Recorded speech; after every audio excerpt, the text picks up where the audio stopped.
How does one take an already weird setting like Numenera and make it more weird? How does one pack it with more mystery than the myriad of philosophical puzzles the Ninth World already has to offer, with both interesting concepts for character growth, but also thoughts about the nature of humanity, civilization, life, and even creation? And to not only do so, but create a supplement that doesn't just make things weird for weird's sake, but actually uses the concept of the weird as a lens for gameplay and interactive narrative development. If such things can be done, Liminal Shore does so by providing a foundation to exponentially expand on many of the concepts that are in Numenera to begin with. Numenera and other Cypher System games have long had a fascination with the fantastical, shifted into overdrive.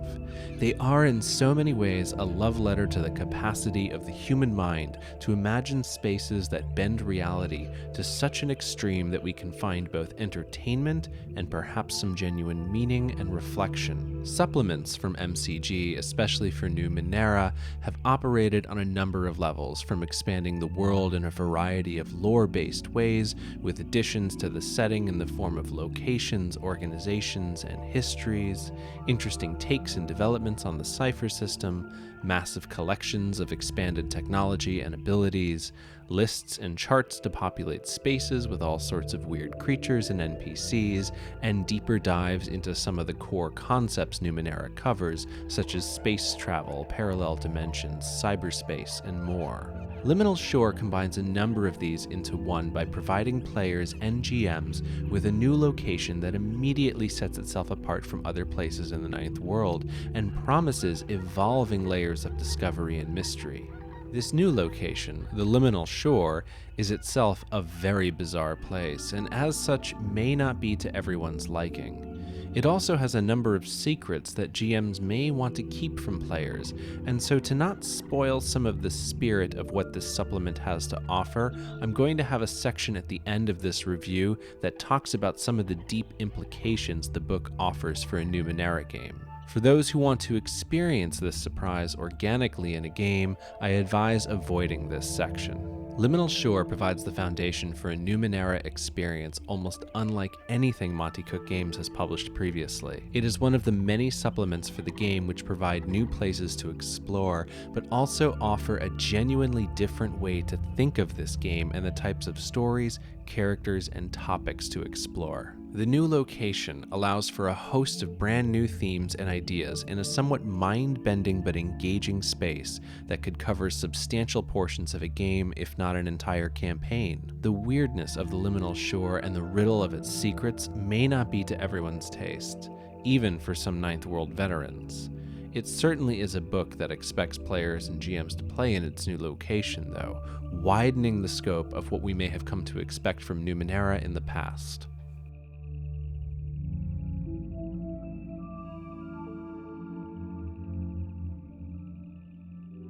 As I said in the opening, Liminal Shore is bizarre, even by Ninth World standards. The thought of a setting where literally every surface is made up of some kind of living tissue can create somewhat of a polarizing reaction. In talking about this setting to some of my own players, the location does seem to make some people's skin crawl a bit. For this reason, I'd suggest being upfront with some of the expectations of this new location, as it can, like stories that involve insects or body horror, gross out some or just not offer the kinds of experiences they're looking for. That said, I think creative GMs could work with this setting in a way that doesn't lay too much into a vision of a place that's filled with things constantly moving, breathing, undulating, and filled with hair, eyes, and veins. Liminal Shore isn't just focused on the physical aspect of biology, but also somewhat of a spiritual sense of what living means. The book describes a universal essence known as Chi that connects every living thing, and it asks players to have their characters make a connection through this Chi with a symbiote known as a tasm. This tasm is what allows players to draw upon the Chi for a variety of different powers and abilities, such as the process of taming, which allows players to exert influence over the living landforms and objects that exist on the Liminal Shore. The Liminal Shore, known to its inhabitants as the Verse, is a site of significant religious and philosophical speculation, and it's for this reason that the potential to gross some players out with its everything is alive theme is somewhat unfortunate. Again, I think it would be possible to run a game set in the Liminal Shore that tones down some of the fur, mucus, and wildness of it to get at some of the more interesting concepts such as Kai and taming, but the book remains very dedicated to its premise of a world that isn't just teeming with life, but rather is life. Liminal Shore is a creative endeavor that I think won't land with everyone, but it is incredible to see that Bruce Cordell and Sean Reynolds really stuck to such a strange and wild concept and made it work as well as it does. For those who aren't as grossed out by this location, there are some thorough setting and mechanical additions to Numenera that can make for a pretty remarkable and unique experience.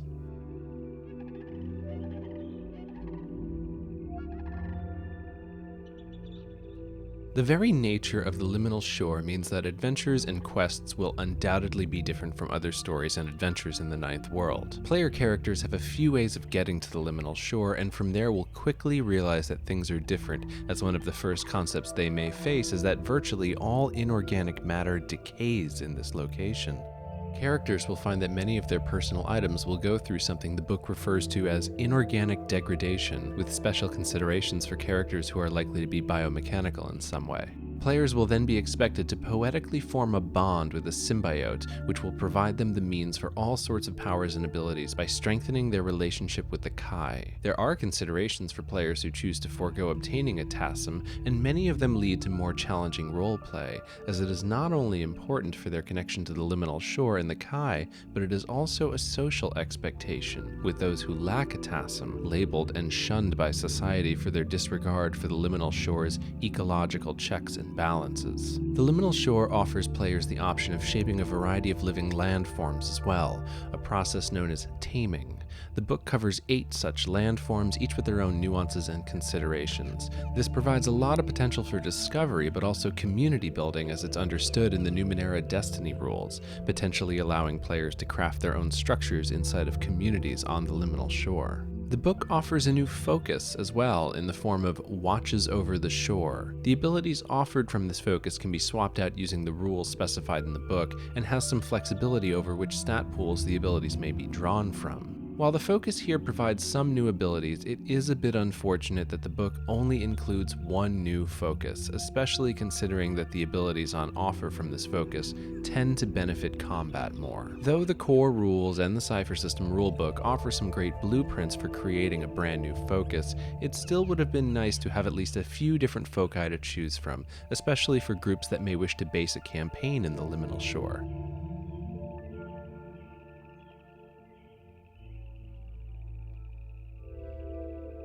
The real substance of Liminal Shore is the new setting, which itself is an entire world connected to the Ninth World by means of an interesting plot twist I'll get into later. While there are a number of ways the Liminal Shore provides new ways of playing, the best use of this book is to provide a new site for stories and adventures. The book goes into the zeitgeist of a people who live on the Liminal Shore, with a collage of different creatures and cultures. Some of these species are provided as options for player characters, without the need to swap out the descriptor portion of character creation as outlined in Numenera Discovery. I personally prefer this approach, as swapping out a descriptor to play a Vargellan or Lattimore in Numenera games has always been a part of the mechanics I wasn't crazy about. The model presented here for species options I think will become a part of how I consider offering species options in general for Numenera, as it allows for some more interesting character builds and doesn't distill the character essence afforded by the descriptor as being an inherent part of the biology of a species. The Liminal Shore is a location with a history of war and politics among its people. It is a land that has been untouched by the Order of Truth, and so has developed its perspective of the Numenera in interesting ways, especially considering the living nature of the entire world around them. Faith and spirituality are a serious topic, with many believing the Liminal Shore to be proof of a divine creator, a god of some kind. This allows for some interesting roleplay scenarios, but it also allows players to walk away from the table with some interesting philosophical riddles to think about, especially as they learn more about the hidden truth of the Liminal Shore. Where I had found the Liminal Shore to be somewhat lacking in providing more foci for players, it more than makes up for this with the details of its setting, which, again, are the primary focus of this book. The liminal shore is divided into two main areas, the skin and the undergrowth. The skin is likely where GMs may wish to start their players out, as the undergrowth is a bit more intense, mysterious, and potentially dangerous. A lot of consideration has been put into differentiating the intensity and wild nature of the undergrowth from the skin. Both areas are broken down into 6 distinct places, each with their own unique traits, quirks, and additional sublocations that offer a lot of potential for a variety of different adventures, stories, and themes. Cities, forests, villages, and other exotic settlements are found all throughout the liminal shore. Each of these spaces are provided with a weird of and hearsay section, which are always great for GMs looking to find a great hook to write an original story or concept, or for players who want to give their characters motivations for venturing to a specific location.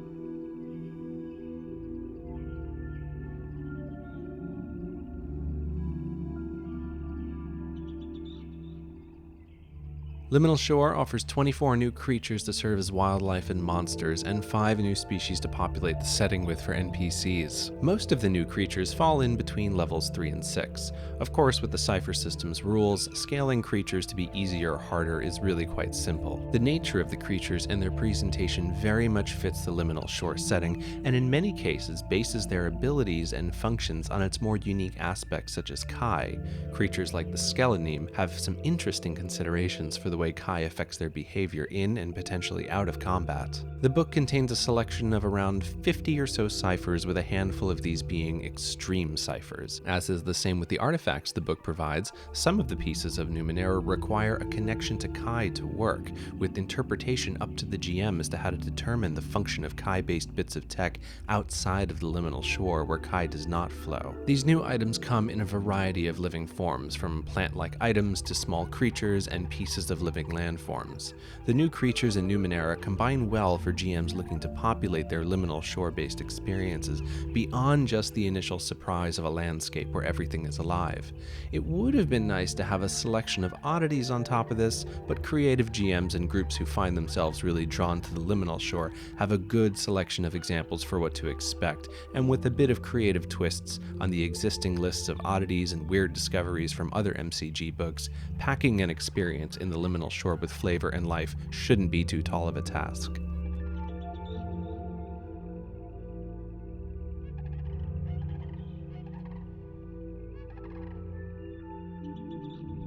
Liminal Shore wraps up with 2 new adventures, which both do an excellent job of introducing the liminal shore, with unusual vitality, the first one playing very much into the kind of Numenera adventure many experienced Ninth World role players have likely encountered before.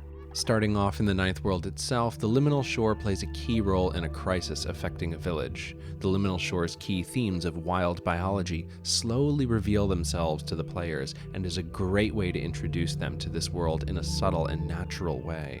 The closing adventure, Pieces of My Heart, matches the kind of adventure we might find in many other RPGs. The PCs are given a mysterious object and asked to accomplish a set of tasks around it.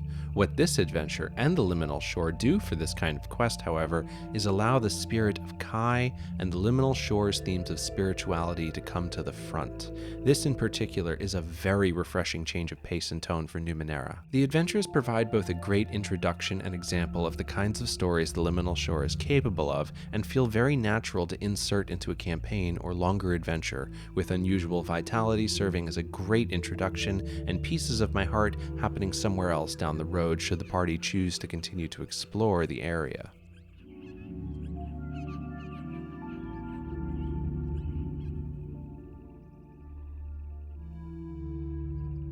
The Liminal Shore is a thorough, creative, and somewhat experimental supplemental setting for Numenera, and above all else is a welcome expansion to the already strange and bizarre nature of the Ninth World. It expands the narrative and tonal horizons of a game that is already filled with a lot of potential, and is hopefully a sign of more supplements that take the setting down some interesting rabbit holes. Its hyper-focus on biology at a very detailed and unavoidable level might pose a challenge for some players and GMs who might find it a little bit too crawly for them, especially considering that many Numenera experiences can lean a bit more into the metal and circuits of the Ninth World.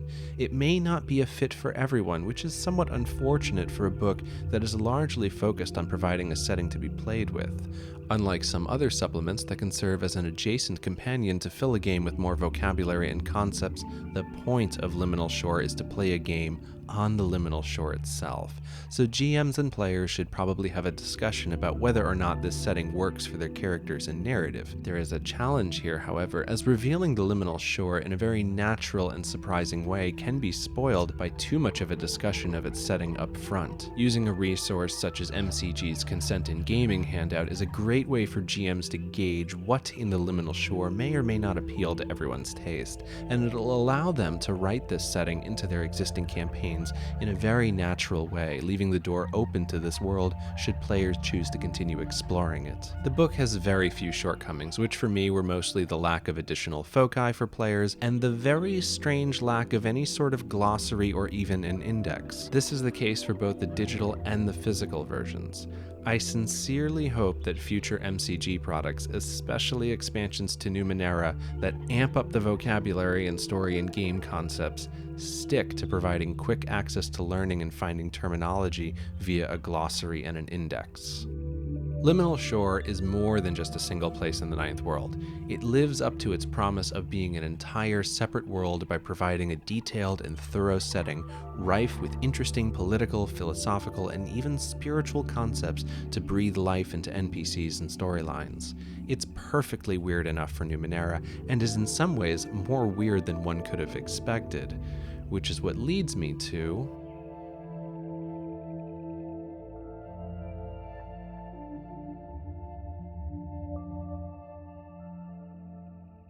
This next section contains somewhat of a spoiler for the Liminal Shore, which will certainly not be great for players to experience outside of the game. Additionally, GMs who wish to come across the fundamental truth of the Liminal Shore on their own may want to skip this section entirely. For those who want to bail out at this time and save the surprise for themselves, thank you for watching this review, and please consider subscribing to The Infinite Construct for regular Numenera content.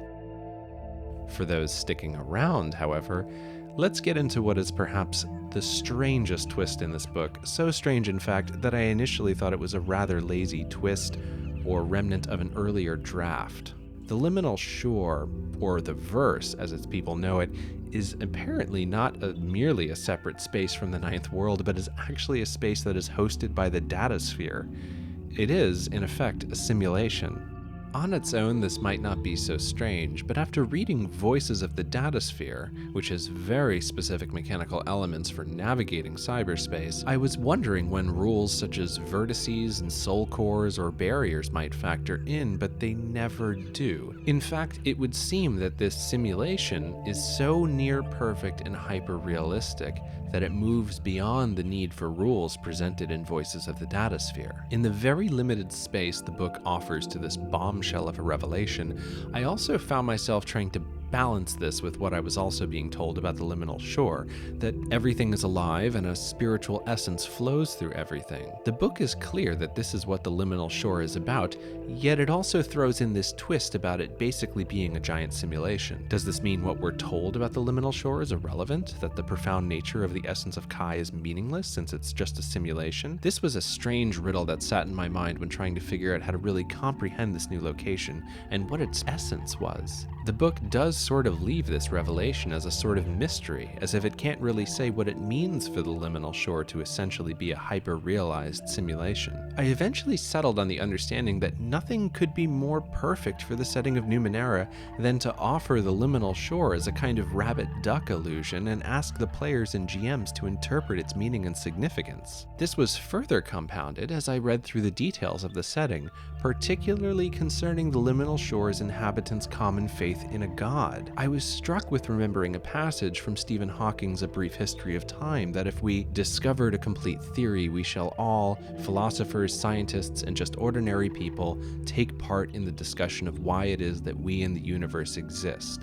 If we find the answer to that, then we would know the mind of God. Now, some people come to role-playing games to throw some dice around and slay some goblins. Some of us are happy to ditch the goblins and the kingdoms and the elves and the knights on horseback and jump into a wild and challenging setting like Numenera. Still, bringing in heavy philosophical concepts such as discerning the nature of creation and the existence of God, and whether or not a complete simulation of a living world that seems to possibly show clear signs of intentional creation is evidence of God, might be a bit heavy if not controversial for some groups, and is perhaps a topic best reserved for private home games where conversation and speculation on such things is consented to. GMs who wish to do this may wish to take note of using MCG's consent in gaming and the extra spaces it provides to add in some of these topics to get a sense as to whether or not their players will be interested in talking about or role-playing with these concepts. That said, the implications here are pretty intense, whether we get into the philosophical stuff or if we're just playing a narrative game.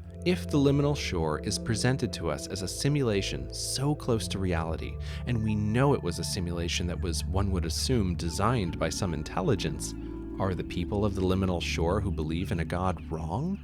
Do they believe in a god because they see the evidence of the Liminal Shore's intentional design and architecture? Or do they believe in this god because they were designed to do so? As evidenced from the adventures provided by Liminal Shore, its people are fully realized and experience very real, relatable emotional experiences over things like death, loss, and love. If we know the secret of the Liminal Shore to be that of a simulation, are we wrong in telling such people that they are wrong in their belief and experiences here?